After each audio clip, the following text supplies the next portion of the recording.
మన శరీరంలో రోజుకు 180 లీటర్లు ఫిల్టర్ చేసే ఒక అద్భుతమైన ఆవ్యం ఉంది, అదే కిడ్నీ. కానీ ఒకసారి ఆ కిడ్నీలు సరిగా పనిచేయకపోతే శరీరంలో విష పదార్థాలు పేరుకుపోతాయి, చేతులు కాళ్ళు వాపు రావచ్చు, బీపీ పెరగవచ్చు, రక్తహీనత రావచ్చు, చివరికి డయాబెటీస్ కూడా వచ్చే అవకాశం ఉంది. అసలు కిడ్నీ సమస్యలు ఎందుకు వస్తాయి, ఎవరికి ఎక్కువగా ప్రమాదం ఉంటుంది, వాటిని ఎలా నివారించాలి, ఈ వీడియోలో పూర్తిగా తెలుసుకుందాం. సో వీడియోని స్కిప్ చేయకుండా చివరి వరకు చూస్తే కిడ్నీ సమస్య రాకముందు మీరు జాగ్రత్త పడగలరు. కిడ్నీలు వెన్నుభాగం వెనుక రెండు వైపులా ఉంటాయి. ఇప్పుడు కిడ్నీలు చేసే ప్రధాన పనులు ఏంటో తెలుసుకుందాం. రక్తాన్ని ఫిల్టర్ చేయడం, వ్యర్థ పదార్థాలని మూత్రం ద్వారా బయటకు పంపడం, శరీరంలో నీరు, ఉప్పు, ఖనిజాల సమతుల్యతను కాపాడటం, రక్తపోటును నియంత్రించడంలో సహాయపడటం, రెడ్ బ్లడ్ సెల్స్ అంటే ఎర్ర రక్త కణాలు తయారవడానికి అవసరమైనటువంటి హార్మోన్ ని విడుదల చేయడం, విటమిన్ డి ను యాక్టివ్ గా మార్చడం. అంటే కిడ్నీలు కేవలం మూత్రం తయారు చేసే అవయవాలు మాత్రమే కాదు, మొత్తం శరీర ఆరోగ్యానికి చాలా ముఖ్యమైనవి. అయితే ఇప్పుడు కిడ్నీ సమస్యలు అనేవి ఎందుకు వస్తాయో అసలు తెలుసుకుందాం. మొదటిగా నెంబర్ 1 మధుమేహం అంటే డయాబెటీస్. ప్రపంచవ్యాప్తంగా కిడ్నీ సమస్యలకు ప్రధాన కారణాల్లో మొదటిది డయాబెటీస్. రక్తంలో చక్కెర ఎక్కువ కాలం నియంత్రణలో లేకపోతే కిడ్నీలో ఉన్నటువంటి చిన్న చిన్న బ్లడ్ వెజల్స్ అనేవి దెబ్బతింటాయి. దీంతో కిడ్నీలు ఫిల్టర్ చేసేటటువంటి ఆ సామర్థ్యం అనేది తగ్గిపోతుంది. అండ్ నెంబర్ 2 అధిక రక్తపోటు అంటే హై బ్లడ్ ప్రెషర్, బీపీ అంటుంటాం కదా. ఎక్కువ బీపీ ఉండటం వల్ల ఈ కిడ్నీలపై ఎక్కువ ఒత్తిడి పడే అవకాశం ఉందన్నమాట. దీనివల్ల కిడ్నీలు క్రమక్రమంగా దెబ్బతింటాయి. అలాగే కిడ్నీ ఉన్న వారిలో బీపీ ఇంకా పెరిగే అవకాశం ఉంది. అండ్ కిడ్నీ సమస్యలు రావడానికి మూడో కారణం నీరు ఎక్కువ తాగకపోవడం. శరీరానికి అవసరమైనటువంటి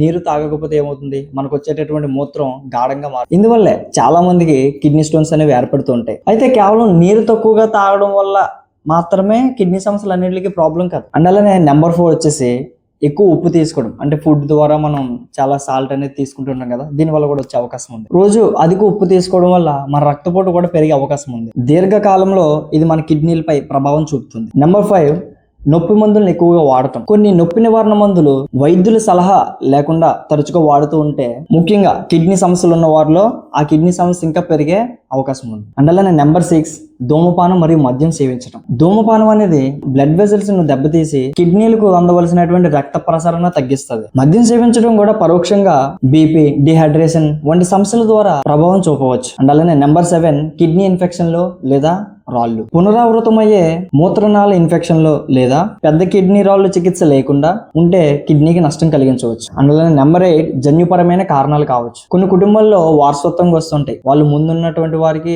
ఎప్పుడైనా సమస్యలు వస్తుంటే వాళ్ళు కూడా వారసత్వంగా వచ్చే అవకాశం ఉంది. అయితే కిడ్నీ సమస్యలు వచ్చాయా లేదా అనేది గుర్తించడం ఎలా, వాటి యొక్క ప్రారంభ లక్షణాలు ఏంటి ఇప్పుడు చూద్దాం. యాక్చువల్గా కిడ్నీ సమస్యల్లో ప్రారంభ దశలో చాలా మందికి లక్షణాలు ఉండకపోవచ్చు. అయితే కనిపించే కొన్ని సంకేతాలు: కాళ్ళు లేదా కళ్ళు చుట్టూ వాపు రావడం, తరచుగా లేకపోతే తక్కువగా అంటే వెరీ హై లేకపోతే లో ఇలా మూత్రం రావటం, మూత్రంలో నొరగా లేకపోతే రక్తం కనిపించడం, అలసట, ఆకలి తగ్గడం, వికారంగా ఉండడం, అధిక రక్తపోటు, శ్వాస తీసుకోవడంలో ఇబ్బంది పడటం, ఇటువంటి లక్షణాలు కనబడుతూ ఉంటాయి. ఇటువంటి లక్షణాలు ఉంటే ఖచ్చితంగా వైద్యుని కలవడం అత్యవసరం. మరి ఈ కిడ్నీ సమస్యలు రాకముందే మనం ముందే జాగ్రత్త పడడం వల్ల ఈ కిడ్నీలు కాపాడుకోవడం ఎలా? రక్తంలో చక్కెరను నియంత్రణలో ఉంచడం అంటే మనం తీసుకునే షుగరీ ఫుడ్స్ అనేవి తగ్గిస్తూ ఉండాలి. రక్తపోటును క్రమం తప్పకుండా చెక్ చేయించుకోవడం, తగినంత నీరు తాగడం, డైలీ మినిమం 3 to 4 లీటర్స్ తాగితే చాలా మంచిది. మనం ఫుడ్స్ ద్వారా ఉప్పు తీసుకునేది లిమిట్ లో తీసుకుంటే చాలా మంచిది.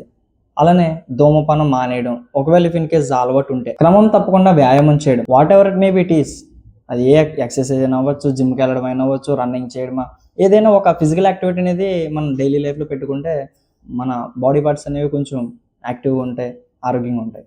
ఇటువంటి సమస్యలు రాకుండా కొంచెం జాగ్రత్త పడచ్చు. ఇఫ్ ఇన్ కేస్ డయాబెటీస్ లేదా బీపీ అంటే కిడ్నీ సమస్యలు కాకుండా ఏదో మిగిలిన ఆరోగ్య సమస్యలు ఉంటే దాంతోపాటు ఇవి ఉన్నాయో లేదో చెక్ చేయించుకోవడం. అంటే ఒక సమస్య ద్వారా ఒక సమస్య వస్తూ ఉంటుంది కదా, సో వాళ్ళు చెక్ చేయించుకుంటే. సో అర్థమైంది కదా కిడ్నీ సమస్యలు రావడానికి కారణాలు ఏంటి, ఆ సమస్యలు రాకముందే మనం ఎలా జాగ్రత్త పడాలి. మన కిడ్నీలు రోజు నిశ్శబ్దంగా మన ఆరోగ్యాన్ని కాపాడుతున్నాయి, కానీ అవి దెబ్బతిన్న తర్వాత చికిత్స కంటే ముందుగానే చాలా జాగ్రత్తలు తీసుకోవడం మంచిది. ఈ వీడియో మీకు యూస్ఫుల్ గా అనిపిస్తే లైక్ చేయండి, ఫ్రెండ్స్ అండ్ ఫ్యామిలీ మెంబర్స్ కి షేర్ చేయండి.